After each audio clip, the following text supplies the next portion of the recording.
Les gars, est-ce que vous savez quoi en penser? Vous avez ça devant les yeux, le nouveau maillot extérieur de Milan, de l'AC Milan. Est-ce que vous arrivez à dégager une émotion? Bien ou pas? Je sais pas. J'ai zéro émotion face à ça. Dites-moi vous en commentaire. Je le trouve hyper moyen. Je sais pas en penser du bien ou du mal.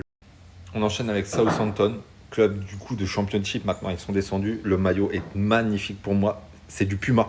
C'est du Puma. Donc, s'il y a des frérots marseillais, même de l'AC Milan, justement, qu'on vient de voir, qui sont chez Puma et qui se plaignent de leur maillot, dites-vous que Southampton, ils ont ça. C'est un maillot vintage, années 70, si je ne me trompe pas, avec le petit col un peu polo. C'est magnifique. Et le motif change un peu. Les bandes changent un peu comparé à ce que Southampton a d'habitude. Metz, nouveau pensionnaire de Ligue 1, jusqu'à quand on ne sait pas. Ils ont présenté aussi leur maillot extérieur. Alors un peu comme Saint-Etienne dans une précédente vidéo, il y a des petits motifs en rapport avec la ville. Je trouve ça génial. Je trouve que Metz, ils déçoivent rarement en termes de maillot. Ils vont jamais chercher un peu de tuning. C'est vraiment, ils restent sur les bases, ils respectent tout le temps les couleurs, je trouve. Qu'est-ce que tu veux dire? Monaco. Monaco, c'est toujours parfait. Alors évidemment, le rouge et le blanc, ça restera, ça changera jamais.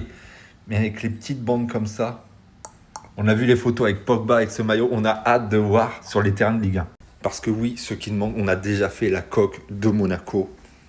Floqué numéro 8, Paul Pogba. Elle vous attend sur le site, mais c'est aussi en mug, en coque AirPods et en affiche